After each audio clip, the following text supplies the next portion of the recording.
Thank you all for being here today. My name is Jeremy Horperdal. Some of you know me. I teach economics here. I'm also a research scholar with the Arkansas Center for Research and Economics. That's who's sponsoring this event. So I'm just going to take a brief moment to tell you a little about our programs. Then I'll introduce our speaker and actually tell you about some of her programs too at her research center. Arkansas Center for Research and Economics, or as we call it, ACRE, is a part of the College of Business. We have faculty that work with and do research for it. We have staff that are full-time researchers and program managers. But there's kind of two things that ACRE does. One is programs for students like this. So we bring in guest speakers that are experts on topics either nationally or locally to talk about them to you. We have semester-long reading groups for students where we pay you to come and read books and eat pizza and talk about important ideas. So if you're interested in that, they run by the semester. So sign-ups for the spring semester will be starting soon. So you can watch our website, uca.edu/acre, or follow us on Facebook or Twitter, or get on our email list from our website if you want or interested in that, so you can know when that sign-up's happening. So we do a lot of student programs like that, including we have student researchers that do research for us. But that leads me to the other thing that ACRE does, and that is research. So we do academic research on things that many economists research, but ours is all focused on public policy in Arkansas and how we can work to make Arkansas better, a more prosperous place, a better place for people to live. So we work on a number of issues like taxation and occupational licensing and government transparency. And we have researchers that work on each of these areas, as well as students that often assist them on research projects and get paid to do it. Also, if you go to our website, you'll find all kinds of projects we have worked on, things we've published in academic journals, and all sorts of things like that. So I just want to tell you a little bit about ACRE. And now I'll tell you a little bit about our speaker. Olivia Gonzalez is here. Before I tell you about her, though, let me tell you about the organization she's with. She's with the Mercatus Center at George Mason University, which is in the Washington, D.C. area in Virginia. And it's in some ways like ACRE, except it's like 20 times as big. So they work on national and state and local issues. But they also have a lot of students they work with, including what some of you might be interested in, and that's they have fellowships both for master's and PhD students. So if you're at all interested in studying economics or doing public policy, I think especially their master's program might be interesting to you. They work not only to help you develop the tools of economics, but also to place you with programs at research organizations in not only in Washington, D.C., but across the country. It's a fully funded and paid master's program, which is a little bit nice and a little bit still unusual. So there's lots of other opportunities there. So if you're interested in that, we'll have on some of the tables some materials, not only about our organization, but about hers as well. And so you can always come talk to me, because I'm familiar with Mercatus, but while she's here, you can talk to her too. Yeah. So please think about that. Now let me just tell you briefly about Olivia, and then we'll get to her research and the presentation here. She's a research associate at the Mercatus Center, as well as being a PhD student in economics at George Mason University. Her research focuses on public finance issues and economic development. And so kind of two major projects, or I guess one she's going to talk about here that she works on is what Mercatus calls the ranking of the states by fiscal condition. So she's one of the co-authors of that project, and that's what she's going to tell you about here today.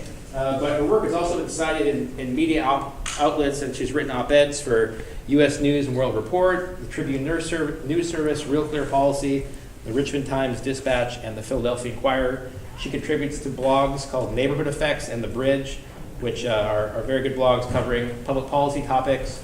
And so she's here today to talk to us about state fiscal rankings, how Arkansas fits into that, and what the big picture is. So please welcome Olivia. Thank you, Jeremy. Thank you. Okay. Testing, can you guys hear me? Okay.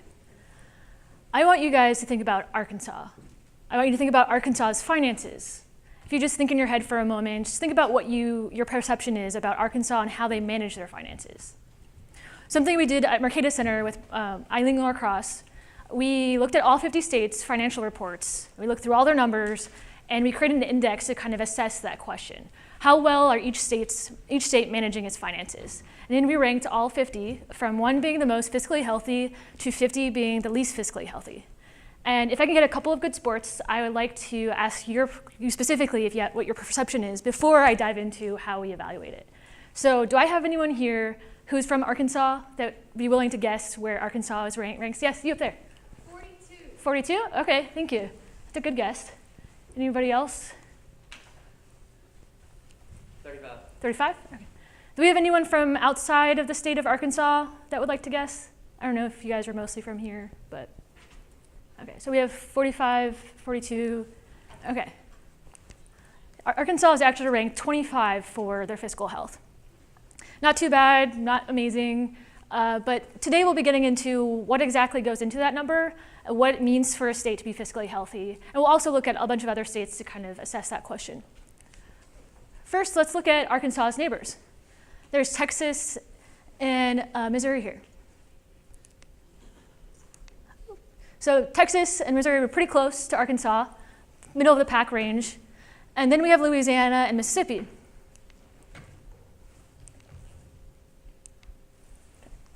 They are slightly worse than Arkansas. And then Oklahoma and Tennessee, they're actually doing a lot better. So why is that? Why is Arkansas in the middle of the pack? Why is Oklahoma and Tennessee, why are they doing so much better? I will say, at least Arkansas isn't, sorry, it's a little lagged. Illinois and Kentucky, not too distant neighbors. They're in probably the situations that no state wants to be in.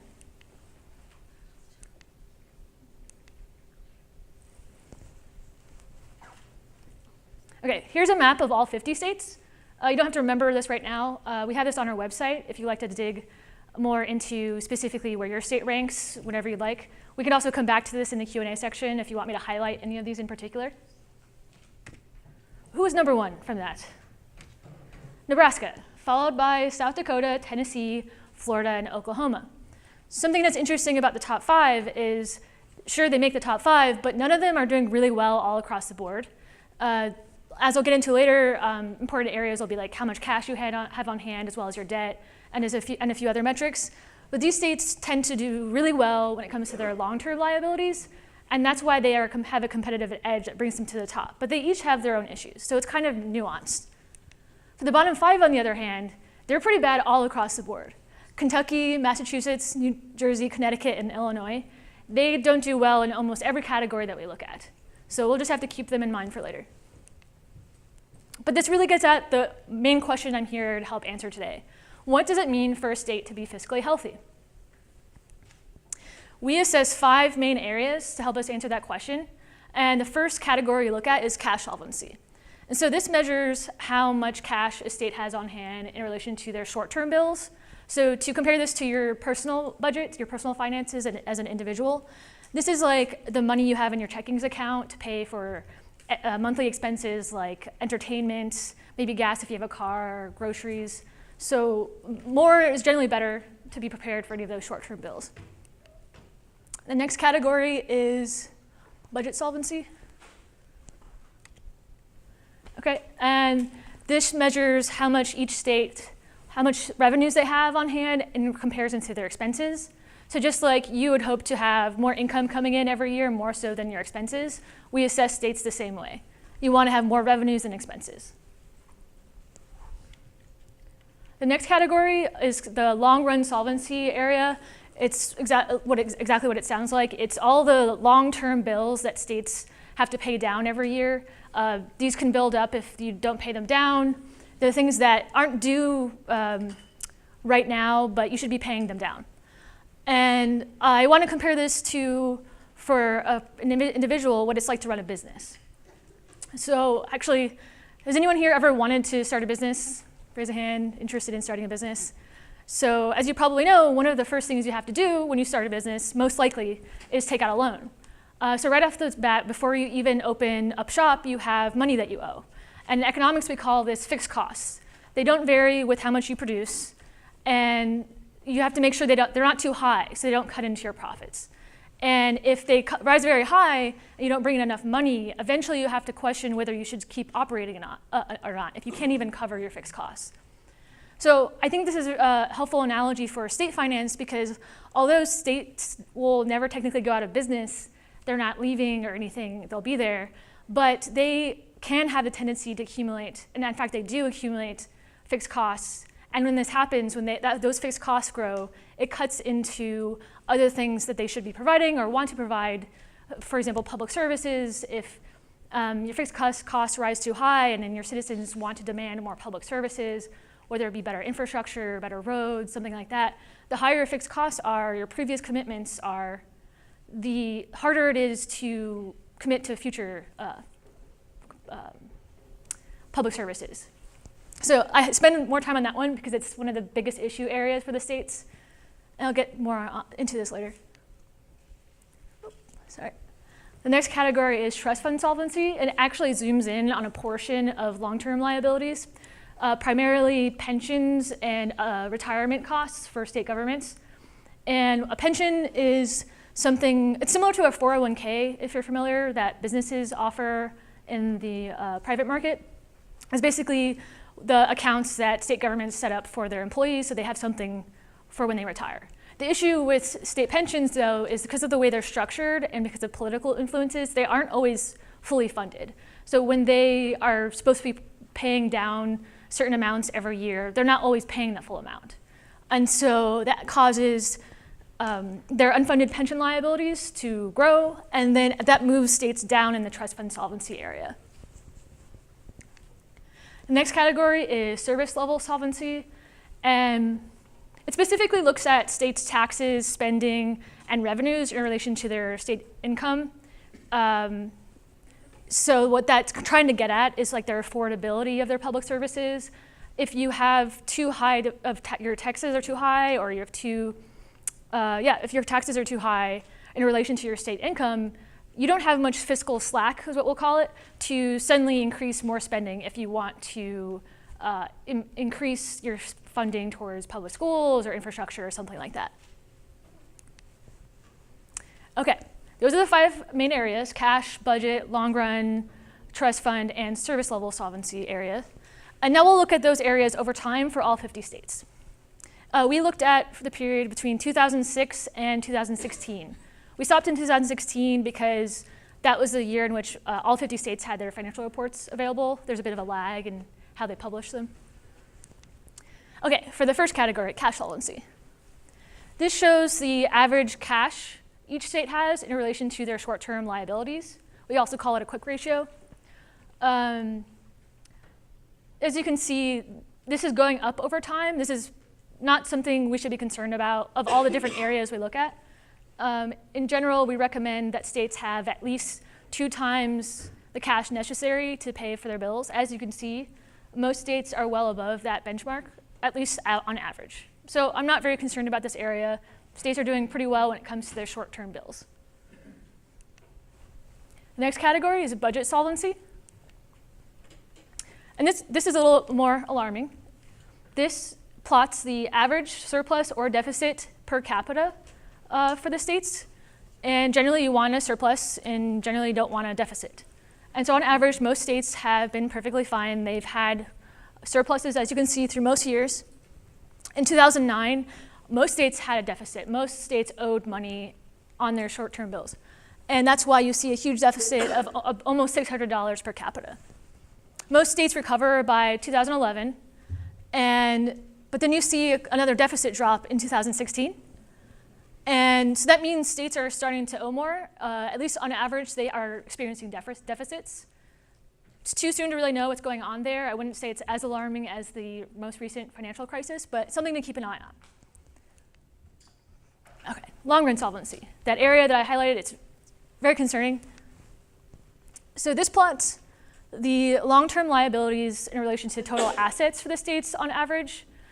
The main takeaway here is it's growing over time. Those fixed costs are growing for states. Some states are paying them down. Some states are doing relatively okay. But of all the categories, most states are doing really poorly in this area. And you'll see that big jump between 2014 and 2015. That's actually pretty interesting. It's more, so there's this thing called GASB, Governmental Accounting Standards Boards, and they set the accounting standards for the states. And they implemented a rule that caused states to be more transparent in 2015. I won't get into the technical nature of that. I can get more into it later. But the big takeaway is that it caused states to reveal more of their long-term liabilities that were technically already there, but because of the way they were reporting it before, they weren't being put on the books, essentially. So that big jump there isn't because of some sort of objective thing in the economy or outside influence. It's just because states are becoming more transparent. This is another way to plot the same category of long-term solvency. This is plotting the average net asset ratio. And essentially, what a net asset ratio tells you is if you were to hypothetically pay for all of your bills at once, both short-term and long-term, how much assets would you have left over after that? So in general, you want to have net asset. You want assets left over if hypothetically you had to pay all those bills. Leading up to the recession, as you can see, most states, if they were to pay their bills, they'd still have assets left over. Even after the recession, on average, states had assets left over. But then 2015 and 2016 is really concerning because on average, states are having negative net asset ratios. How can you have a negative asset ratio? That seems odd. What that means is, in theory, that if you were to pay all of your bills, you would not only not have any assets left over, but you would have to issue more debt to pay for what you owe. And that's actually what we're seeing in a lot of states. A lot of states are issuing debt on a more frequent basis. And sometimes, we'll concede that issuing debt is sometimes just expected for a government or a state government. There's roads you have to maintain, there's schooling you may want to invest in. It varies by state what you want to invest in. But what's more concerning about this trend, though, we're seeing more and more states issue new debt to pay for previous debt and not trying to restructure or become more efficient on what they're already funding. The bills that they've been pushing down the road irresponsibly, they're just issuing more debt to pay for it. So that kind of practice is what we don't want to see. And again, the 2015 and 2016 drop is connected to that accounting change I mentioned, but it just only reveals that the problem is bigger than we expected. So trust fund solvency, again, is a portion of long-term solvency. And I mentioned the pensions earlier. So the line on top plots the unfunded pensions each state has relative to their state income. And as you can see, this is growing over time. The other category we look at is other post-employment benefits. They're essentially other retirement benefit programs, but they're, as you can see, not as concerning. There's some measurement issues there too, so we don't really know how big the issue is there, but at least as they're measured now, not something to be concerned about. But again, pensions, I would say, are the #1 issue for most states. It's something, as I mentioned, for Arkansas that they should keep an eye on as well. Because if you think about it, for most states, unfunded pensions are almost half of their income.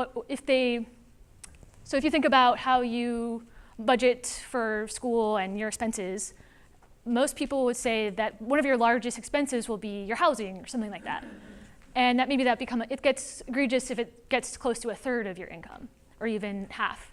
Well, this is just one spending category for a state that's almost half. That doesn't include healthcare, doesn't include Medicaid, doesn't include basically everything else that they're trying to fund, transportation and whatnot. So for one category to take up that much space is very concerning.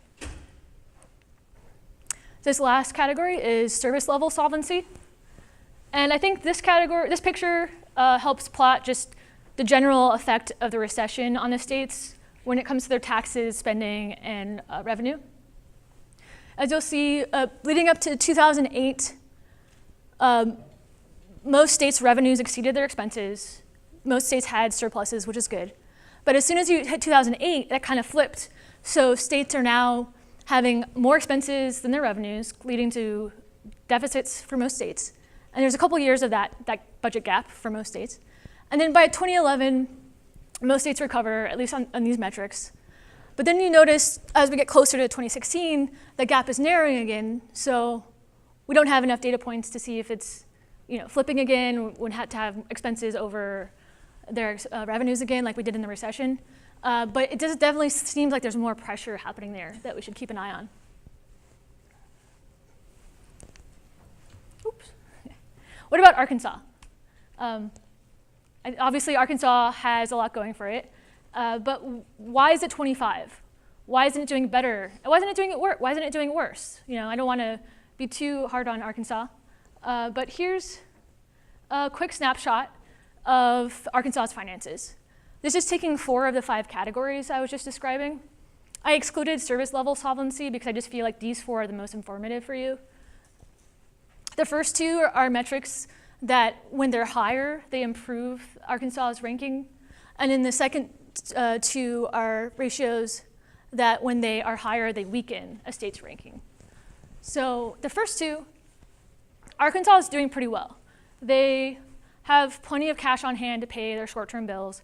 In fact, they have more than 386% of the cash necessary to pay for their short-term bills.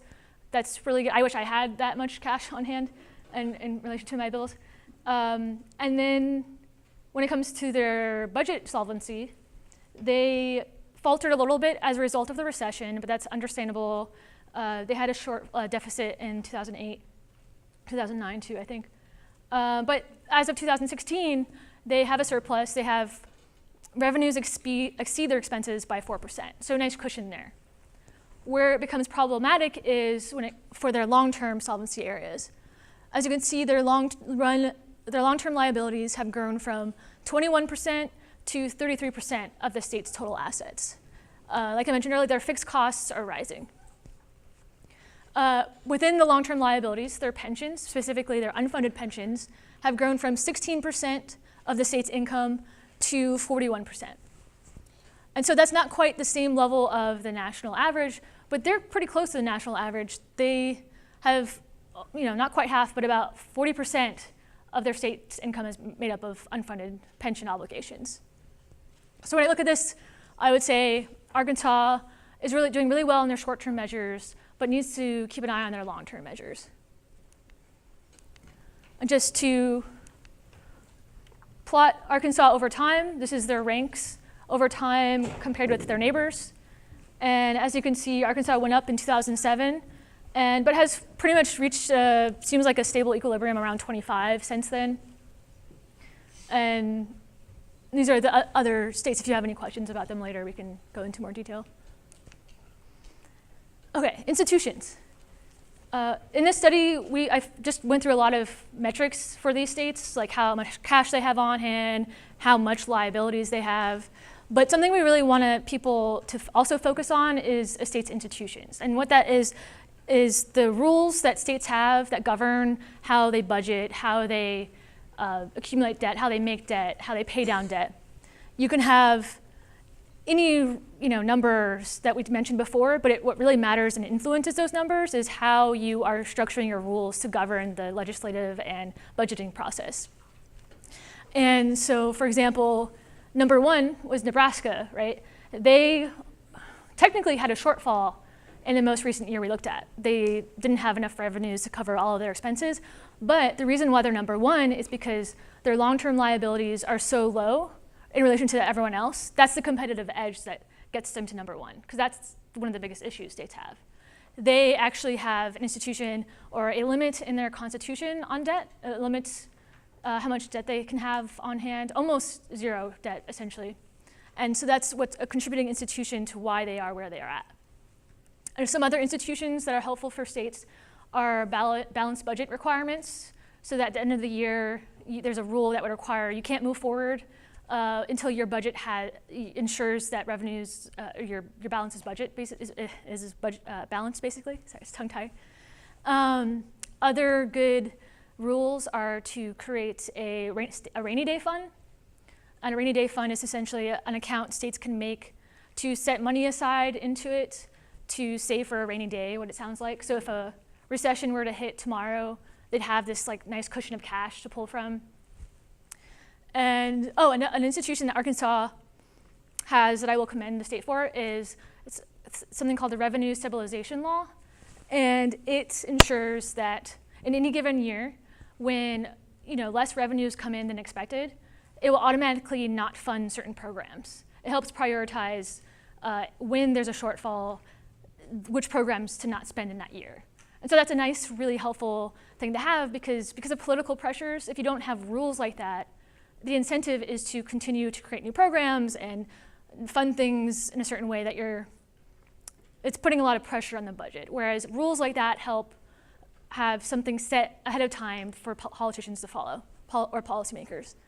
And the thing with that stabilization law, though, I will say, it's really helping, like you saw earlier, the short-term solvency areas for Arkansas. I would say that's one of the contributing factors.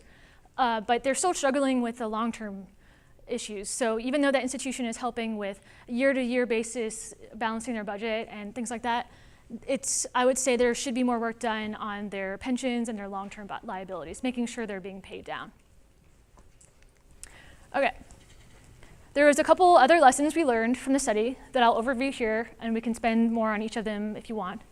But the first one is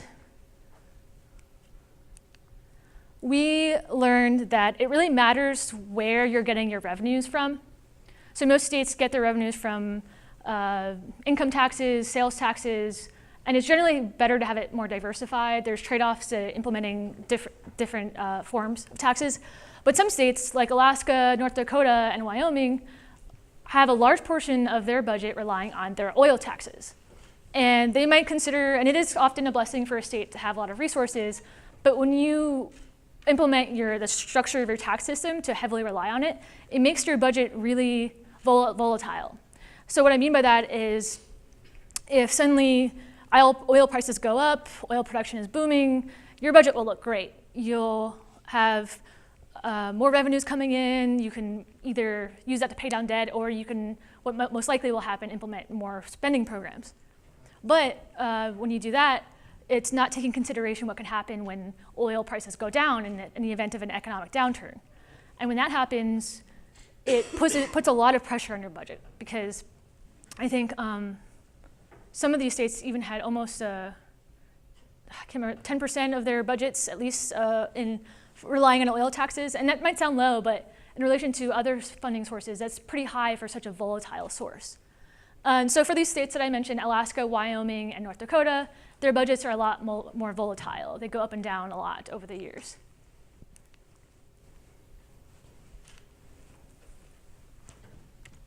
Okay, the next area we looked at was tax reform, because you can't really talk about fiscal health for a state, what they're spending, without talking about tax reform. So we look at the two major approaches to tax reform as we see it are the approaches that we see done in North Carolina and Kansas.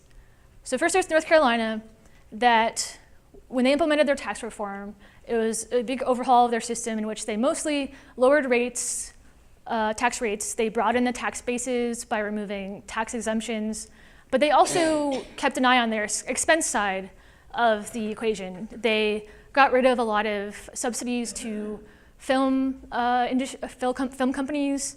By doing that, that broadened the base even more, and it lowered their expenses.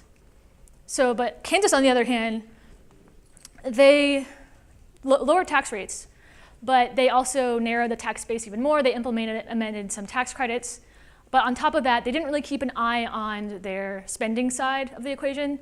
So when you do that, when you cut tax rates, you're lowering how much revenue comes in, especially if you're narrowing the base. But then you're not changing your commitments to reflect that. So when we look at these two states, we compared those reforms to the data we had, and we discovered that, in fact, when you implement tax reform without taking into consideration your spending issues, you have more revenue neutral and revenue negative result. Okay. Another really important thing from this study is what matters more than your rank in any particular year is how you're performing over time. So Nebraska, Tennessee, and Utah stand out as being especially strong in their fiscal health over time. So thankfully, Nebraska and Tennessee, they're in the top 5 this year, but they're also performing well over time. Utah is an example of a state that is not in the top 5, but they're performing really well. And why are these states performing well? They're across the board. They have their cash levels high. They have long-term liabilities are relatively lower than other states. And they're not letting their pensions become as huge of an issue as other states. Connecticut, Illinois, and New Jersey are the scary states that you don't want to be. They are doing really poorly, especially when it comes to long-term liabilities and their unfunded pensions. And the point with so a lot of people ask, well, is it any particular political party that's driving this, or some more fiscally responsible than others? But what we see with these states, they're seeing shortfalls every year for decades.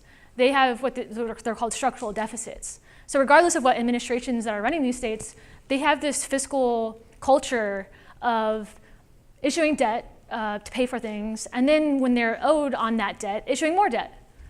So this is definitely not a good. It's like if when you graduate from school, taking out a loan to be able to pay your previous loans that you already took out for school. Doesn't sound very responsible, right? But many states are doing this, and so you definitely don't want to be like Connecticut, Illinois, or New Jersey. And so let me ask you this. Where does your state rank? You can go to our website, like I mentioned, or you are welcome to ask any questions here today. But if you walked away with anything today, I hope you learned that state finance should be pretty straightforward. Things that matter for your personal finances, like having enough cash on hand to pay short-term bills, having more money coming in than you have going out, not paying for previous debt with new debt. These type of common sense things, as they matter for your personal finances, also matter for your state's finances. Thank you.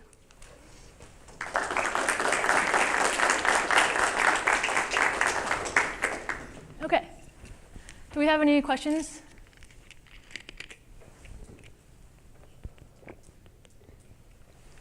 Oh, hi, Jacob. Yeah. So you mentioned that Arkansas was doing pretty well on the short-term fiscal things.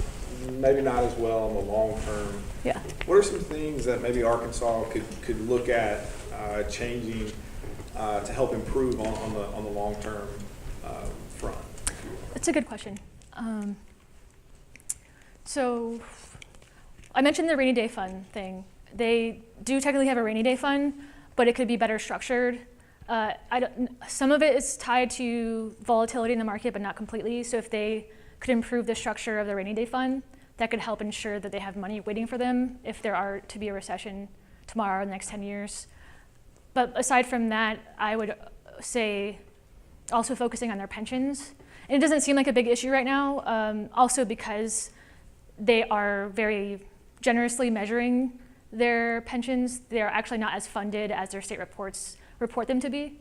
So I would say to prevent that from blowing up, I don't know, decades from now, or maybe even a decade from now, to fund the pensions better, and then they could even restructure them. There's other types of, most of them are defined benefit. They can structure other types of pensions to help ensure that they're better funded. But I'm more of a fan of institutional changes, more so than any sort of tweaks like implementing a new tax tomorrow to pay for previous issues. So I hope that answers your question. Yeah, okay, great.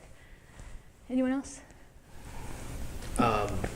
So a lot of things are related, right? So kind of piggybacking on Jacob's question, the question of having a lot of pension liabilities that are not funded. Yeah. If you have a lot of slack if you have a lot of fiscal slack, right, that may not be a problem, right? Because you can then you can raise taxes a little bit to pay for it, right? So so can you say anything about how Arkansas fits there? Like how does our, thinking about pension long run liabilities and how much slack we have, how much are we taxing right now compared to our state income? How do those two relate to each other? That's actually a really good question. So of all the areas that I talked about, Kansas is actually doing the worst in its service level solvency, which means it has less fiscal slack, which means it puts, compared to other states, is even less of a position to increase its taxes. And it's primarily driven by its relatively lower personal income. The state doesn't drive in as much income. And so... Arkansas, right? Arkansas, my bad. Yeah, yes. And so for Arkansas, they're already kind of up against the ceiling there when it comes to raising taxes. And that's why they have to kind of look elsewhere when it comes to paying for their pensions. So did that answer? Yeah. Okay. We are, right? I mean, compared to our income, our tax level is already pretty high. It's pretty high, yeah. So that means that if we would need to it'd be hard to raise taxes in the future if some long-term liability becomes a lot worse than it looks now, right? Yes, that's correct.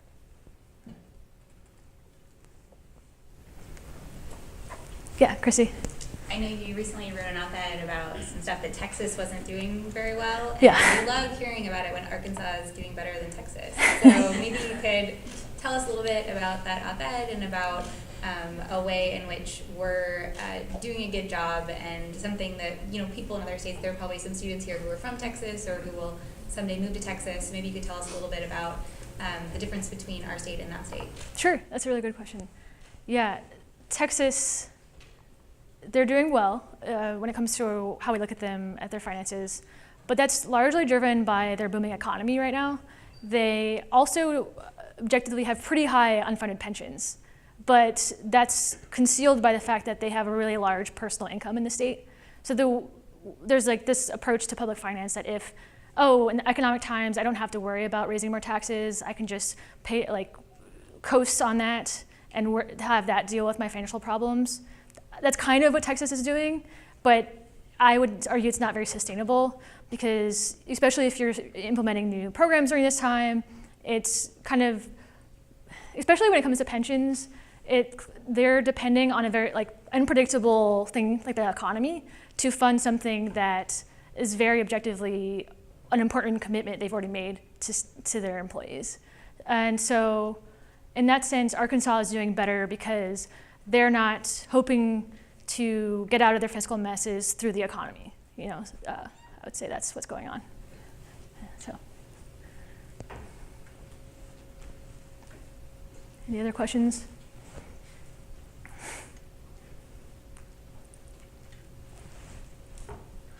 Okay. Well, I think that's it. Yeah. Thank our speaker. Thank you all for Yeah. being here. Thanks for coming.